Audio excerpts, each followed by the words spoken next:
Zveza prijateljev mladine v Mariboru vsako leto poskrbi, da nihče od otrok ne ostane v novem letu praznih rok. Kako vam pravzaprav to uspeva, gospa Jožica? Ja, mi že letos 11. leto dajemo novoletna darila otrokom, prej smo jih dajali tudi od 100 do 150, zdaj pač, ker je vse skupaj manj denarja, vsako leto pride manj, letos konkretno jih imamo 90 pripravljenih paketov, zdaj pa koliko otrok bo prišlo, nekaj se jih je že upravičilo, ker imajo bolane otroke, tiste paketi čakajo. Katere otroke pravzaprav povabite? Povabimo predvsem otroke, ki mi obravnavamo njihove družine z otroci. To so predvsem invalidni otroci, otroci z bilo kakšnimi posebnimi potrebami in pa iz socialno ogroženih družin. Poleg tega, da jih povabite sem, vaša komisija poskrbi tudi za otroke v materinskem domu, kaj ne? Ja, tudi v varni hiši in materinskem domu, ker s temi tudi zelo dosti sodelujemo, ker tudi sodelujemo v zvezi z nasiljem v družinah in potem spremljamo te družine in jih v varni hiši in materinskem domu tudi obdarimo. Letos povsod tarnajo, da je manj denarja. Kako vam pravzaprav uspe zbrati darila? Ja, mi v naši komisiji, v tej humanitarno-socialni komisiji je 7-članska komisija in se vsaka članica te komisije na svojem področju enostavno fehtarimo, prosjačimo, da dobimo nekaj denarja, ki ga potem kupimo stvari, nekaj dobimo sponzorjev, pa smo tudi vsake kulice ali vsakega svinčnika veseli. Pa so recimo mariborska podjetja pripravljena pomagati, sodelovati?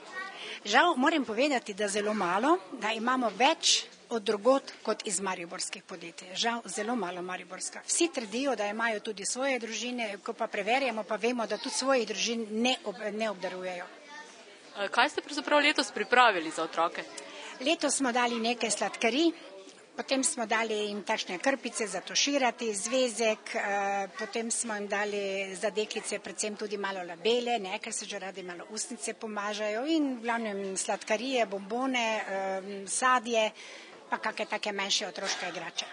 Pripravili ste pa tudi predstavo in menda naj bi prišel tudi Dedek Mraz. Ja, mi imamo o 5. uri bi naj bila lutkovna predstava, to imamo tradicionalno že nekaj let.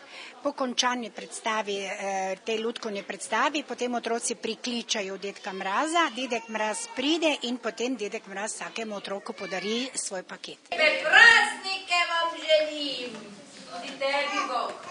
Volka, te lahko nekaj prosi, Volkec, prosi.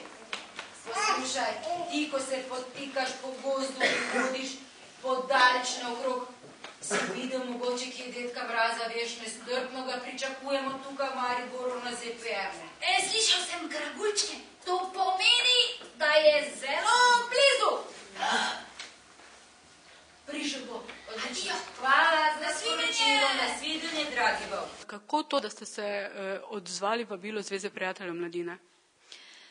Veste, ko enkrat človek začuti, da obstajajo ljudje, ki imajo drugačne potrebe in da niso vsi enako blagoslovljeni, ali kako naj temu rečem, in to je v bistvu tudi del našega vsakdana v vrtcu, kjer so otroci z različnimi posebnimi potrebami, nekako začutiš tudi to, da obstajajo tudi druge skupine, tako kot so otroci, ki pridejo na Dedka Mraza, na ZPM, mnogo od njih je tudi takih, ki je to edini Dedek Mraz, ki jih bo letos obdaril in potem pač čutimo nekako, bom rekla, tisto odgovornost in tisto željo, da se vzpostavi to vrstno sodelovanje.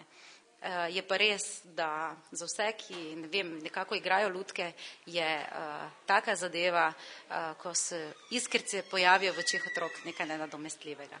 Siva kučma, bela praga, to me zbožu zvrtan bož, joj je prišel, je med nas, stari Dedek Mraz, joj je prišel, je med nas, stari Dedek Mraz.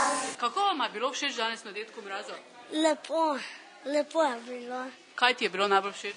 Predstava.